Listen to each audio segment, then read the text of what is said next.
This video is entitled Choosing an Architecture and goes along with topic 8 of our Systems Analysis and Design course. I'm Dr. Renaud from Shawnee State University, and I'll be taking you through this video presentation. Now also remember that this is a companion to chapter 8 of the Systems Analysis and Design text we're using for our course, edition 7 from Dennis Wixom Roth, published by Wiley. So it's now time to decide which architecture. We've talked about architecture, we've talked about all the requirements of an architecture that we need to look at when deciding on an architecture, but it's time now to decide on how we're going to actually architect the system. In many cases, in fact, in most cases, the business requirements are going to define which architecture wins, or which two or three architectures really work very well and which ones just are unworkable. So the business requirements that we have created in all of our requirement lists from our previous presentation will often decide on the architecture for us. If we've got two architectures that are close, that meet virtually all the requirements and do a really good job, we may want to create a checklist of the architecture and the requirements they meet. We may want to create a weighted matrix as we've done in other chapters to calculate a weighted score of the various architectures, but we need to be sure that we are honest in our analysis of the architectures. Don't let your own personal biases and choice and preference as an analyst win over which architecture, unless it really doesn't matter. But usually it does. So listen to the business requirements because they'll tell you what you need to build.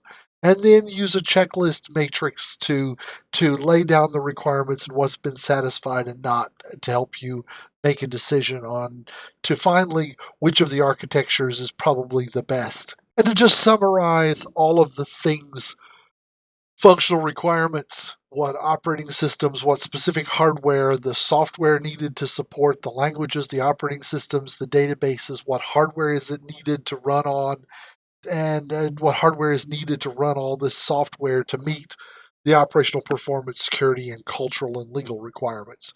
You just got to keep all of this in mind when you're choosing which of the architectures is going to work out best for you. In addition to all the business requirements, functional requirements, non functional requirements, security requirements, and all of those, we also need to be thinking about the cost to purchase, the cost to maintain, the cost to operate, the cost to secure, and what's the lifespan of the system? How long will this software, this system that we're architecting work for, and what's its lifespan? How long is it going to before we're going to need to replace it? So we're going to need to also understand all of these costs. If we've got two systems that score up pretty closely, two architectures that score up pretty closely to each other, how do we make the decision? Well, we often make the decision by looking at total cost of ownership. When we're looking at anything with money over time, we need to be sure to compare the present value of these costs and try to decide. That way we can compare the cost of one system to the cost of another system based upon their present value and compare apples to apples. Now there might be two architectures that kind of analysis doesn't work for. For instance, maybe you've got a system that big money up front, cheap run out, or cheap in the front but a more expensive run out. If your business doesn't have the money to invest today, then the buy it cheap today and spend more in the future might just make sense because nothing else is going to work with the business's finances.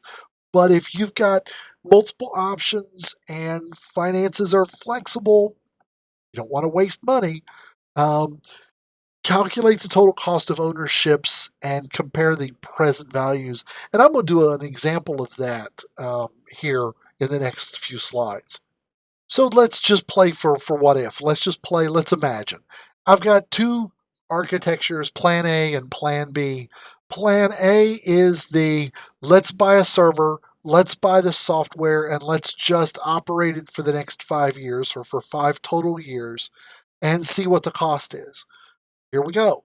I've got a server for $100,000, I've got software for $50,000, and I've got networking and security for $10,000 a year that we're going to have to spend. Our cost of money is 10%. Now, you might have a lower or higher cost, opportunity cost of money, but in this example, I'm using 10%. So, year zero, this all goes back to chapter one where we did this, and it should be a review from your finance courses. Year zero are the expenses we need to make today, right now. First day, we've got to spend this money. So, that would be year zero. One would be the beginning of year one, which is the first year. Year zero is the first year. One would be the end of the first year, beginning of the second year. So four would be the beginning of the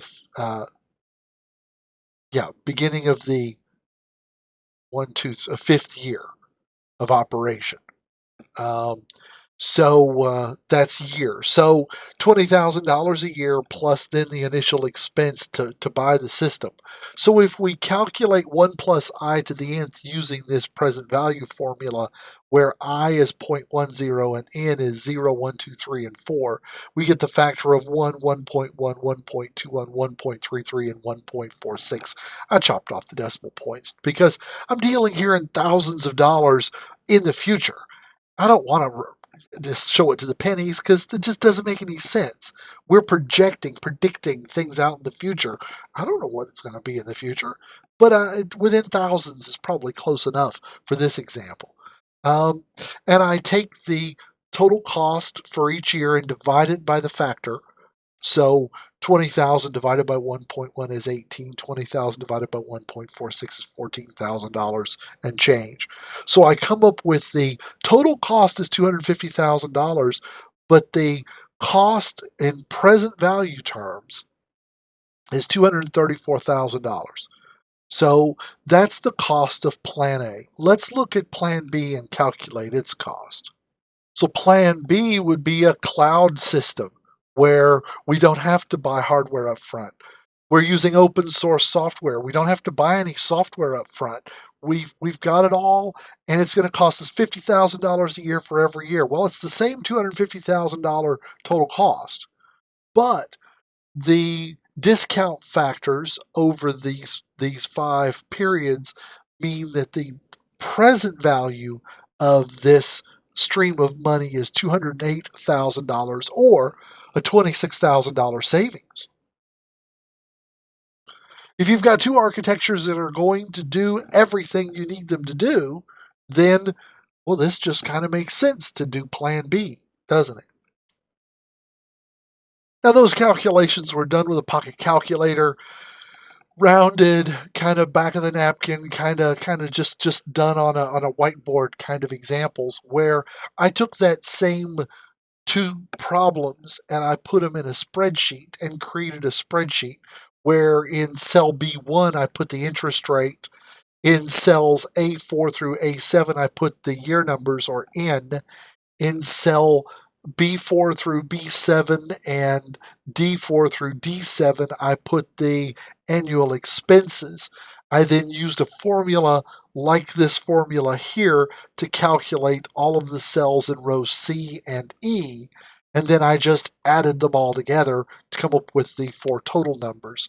So you can see that with a spreadsheet, I came out with a little different number, but it's still a 20 some odd thousand, $25,000, 24,500, $25,000 savings to do Plan B.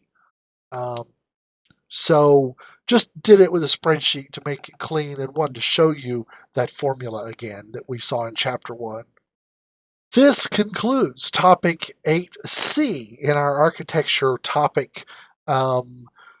This video was copyright 2020 by James M. Renault, PhD. All rights are reserved. I'd like to say thank you for watching and suffering through all of these videos. I hope they've been helpful, and thanks.